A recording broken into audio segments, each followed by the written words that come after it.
అందరికీ praise the lord అండి. 1 year Bible completion అనే పవిత్ర ప్రయాణంలో నాతో కలిసి వస్తున్న అందరికీ సుస్వాగతం. ఈరోజు మన ప్రయాణంలో 142వ రోజైన మే 22వ తేదీ వాక్యాంశాలు యోబు గ్రంథము 29 నుంచి 31 అధ్యాయాలను ప్రార్థనాపూర్వకంగా మొదలు పెడదాం. మా ప్రియ పరలోకపు తండ్రి, మీ జీవవాక్యంతో మమ్మల్ని మరొకసారి మీ పాదాల చెంతకు తీసుకొచ్చినందుకు హృదయమారి వందనాలు. వినగలిగే చెవి, గ్రహించగలిగే హృదయాన్ని మీరు మాకు అనుగ్రహించండి.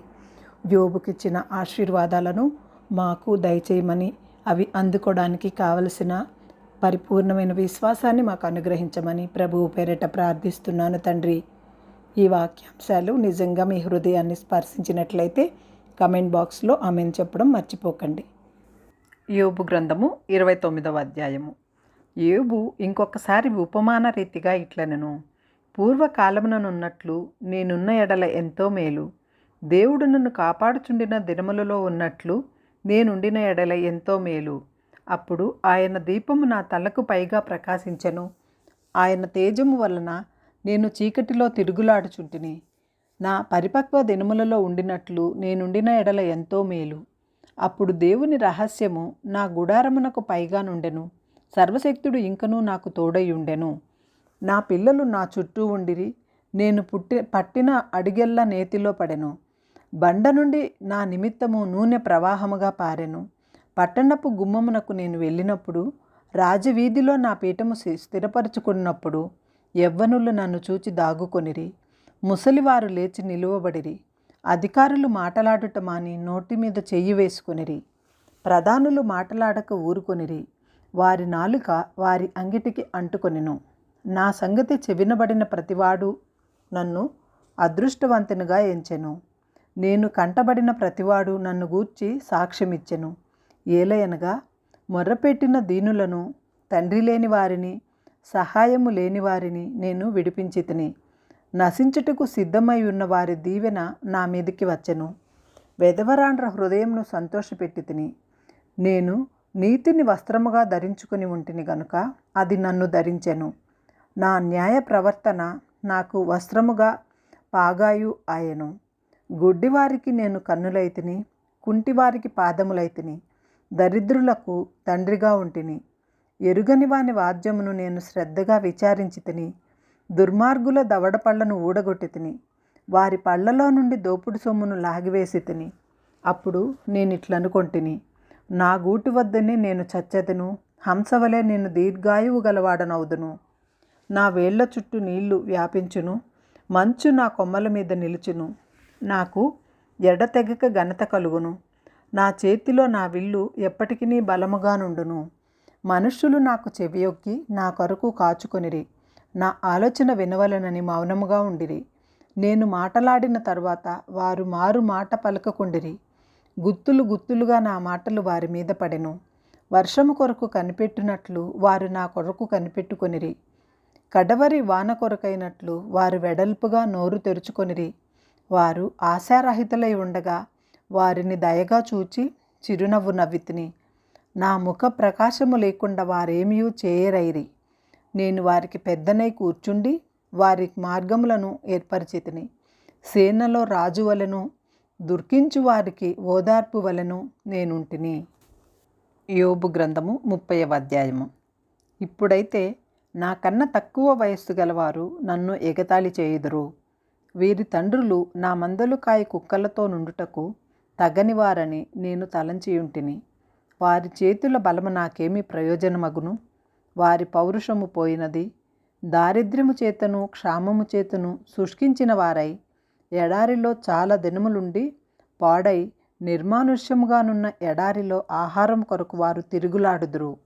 వారు తుప్పలలోని తుత్తి చెట్లను పెరుకుదురు. తంగేడు వేళ్ళు వారికి ఆహారమై ఉన్నవి. వారు నరుల మధ్య నుండి తరిమివేయబడిన వారు. దొంగను తరుముచూ కేకలు వేయినట్లు మనుష్యులు వారిని తరుముచూ కేకలు వేయుదురు. భయంకరమైన లోయలలోనూ, నేల సందులలోనూ, బండల సందులలోనూ వారు కాపురం ఉండవలసి వచ్చెను. తుప్పులలో వారు ఒండ్రు పెట్టుదురు. ముళ్ళ చెట్ల కింద వారు కూడియుందురు. వారు మోటువారికిని పేరు ప్రతిష్టలు లేని వారికిని పుట్టినవారు. వారు దేశములో నుండి తరుమబడిన వారు. అట్టివారు ఇప్పుడు నన్ను గూర్చి పదములు పాడుదురు. నేను వారికి సామెతకు ఆస్పదముగానున్నాను. వారు నన్ను అసహ్యించుకొందురు, నా యొద్ద నుండి దూరముగా పోవుదురు. నన్ను చూచినప్పుడు ఉమ్మివేయక మానరు. ఆయన నా త్రాడు విప్పి నన్ను బాధించెను. కావున వారు నాకు లోబడక కళ్ళెము వదిలించుకొందురు. నా కుడి పక్కనను అల్లరి మూక లేచును. వారు నా కాళ్లను తొట్టిల్ల చేయుదురు. పట్టణమునకు ముట్టడి దిబ్బ వేసినట్లు వారు నాశన ప్రయత్నములను నా మీద సాగింతురు. వారు నిరాధారులైనను నా మార్గమును పాడు చేయుదురు. నా మీదికి వచ్చిన ఆపదను మరి అధికముగా కలుగజేయుదురు. గొప్ప గండిగుండా జల ప్రవాహము వచ్చినట్లు వారు వచ్చెదరు. ఆ వినాశనములో వారు కొట్టుకొని పోవుదురు. భీకరమైనవి నా మీద పడెను. గాలి కొట్టివేయినట్లు వారు నా ప్రభావమును కొట్టివేయుదురు. మేఘము వలె నా క్షేమము గతించిపోయెను. ఆత్మ నాలో కరిగిపోయి ఉన్నది. ఆపద్దినములో నన్ను చుట్టుకొని ఉన్నవి. రాత్రివేళ నా ఎముకలు నాలో విరుగగొట్టబడినట్లున్నవి. నన్ను బాధించు నొప్పులు నిద్రపోవు. మహారోగ బలము చేత నా వస్త్రము నిరూపమగును. మెడ చుట్టూ నుండి నా చొక్కాయి వలె అది నన్ను ఇరికించుచున్నది.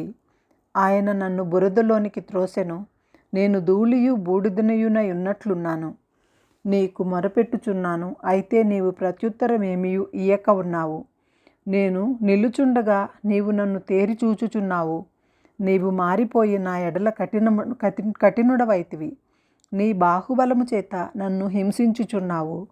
గాలి చేత నన్ను లేవనెత్తి దాని మీద నన్ను కొట్టుకొని పోజేయుచున్నావు. తుఫాను చేత నన్ను హరించివేయుచున్నావు. మరణమునకు సర్వజీవులకు నియమింపబడిన సంకేత సమాజ మందిరమునకు నీవు నన్ను రప్పించదవని నాకు తెలియను. ఒకడు పడిపోవునడల వాడు చెయ్యి చాపడా? ఆపదలో నున్నవాడు తప్పింపవలనని మొరపెట్టడా? బాధలో నున్న వారి నిమిత్తము నేను ఏడవలేదా? దరిద్రుల నిమిత్తము నేను దుర్కింపలేదా? నాకు మేలు కలుగునని నేను ఆశించుకొనగా నాకు కీడు సంభవించెను. వెలుగు నిమిత్తము కనిపెట్టగా చీకటి కలిగెను. నా పేగులు మానక మండుచున్నవి. అపాయదినములు నన్ను ఎదుర్కొనెను. సూర్యుని ప్రకాశం లేక వ్యాకులపడుచు నేను సంచరించుచున్నాను. సమాజంలో నిలువబడి మొర్రపెట్టుచున్నాను. నేను నక్కలకు సోదరుడనైతిని, నిప్పుకోళ్ల జతకాడినైతిని. నా చర్మము నల్లబడి నా మీద నుండి ఊడిపోవుచున్నది. కాక వలన నా ఎముకలు కాగిపోయెను. నా స్వరమండలము దుర్గస్వరము నిచ్చుచున్నది. నా పిల్లన గ్రోవి రోదన శబ్దమును ఎత్తుచున్నది. యోబు గ్రంథము 31వ అధ్యాయము.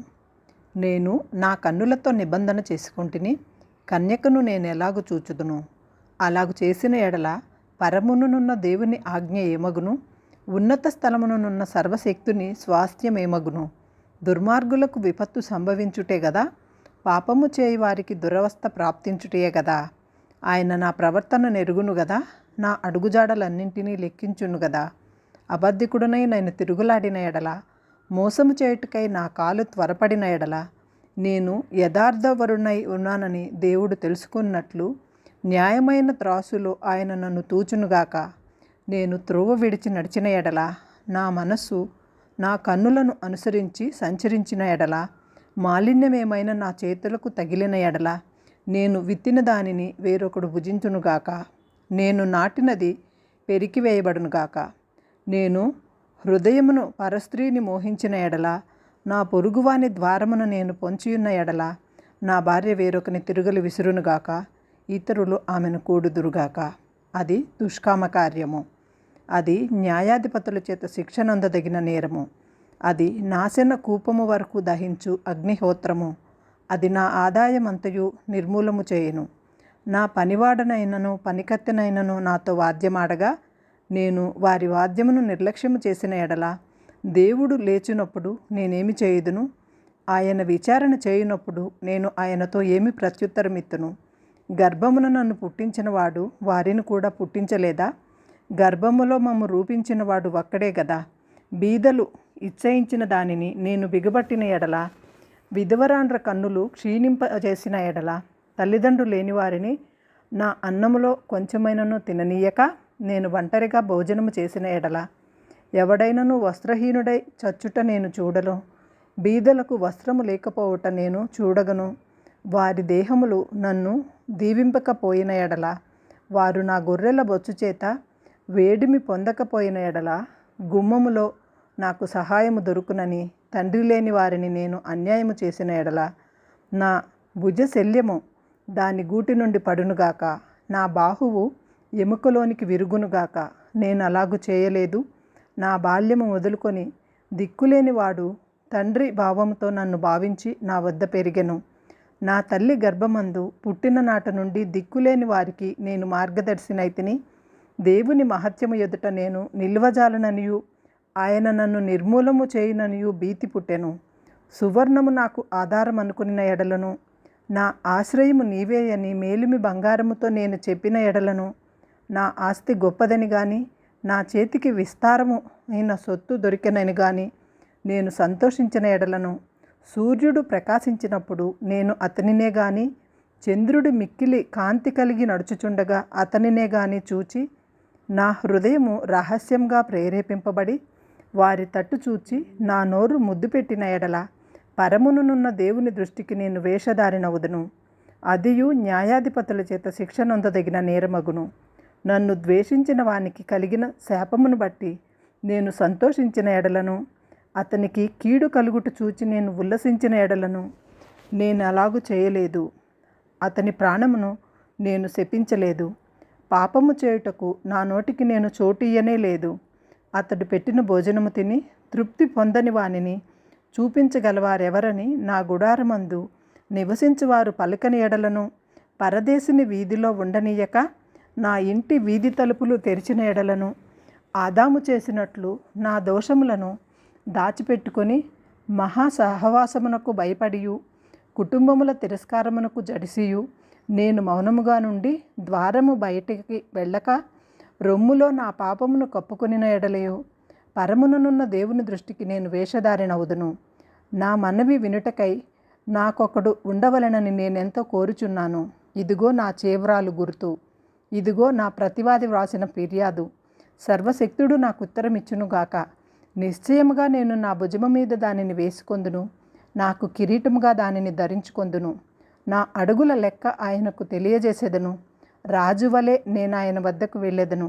నా భూమి నా మీద మొరపెట్టిన ఎడలను, దాని చాళ్ళు ఏకమై ఏడ్చిన ఎడలను, క్రయధనము ఇయ్యక దానిని అనుభవించిన ఎడలను, దాని యజమానులకు ప్రాణహాని కలుగజేసిన ఎడలను, గోధుమలకు ప్రతిగా ముళ్ళును, యవలకు ప్రతిగా కలుపును మొలుచునుగాక. యోబు వాక్యములు ఇంతటితో సమాప్తములాయెను.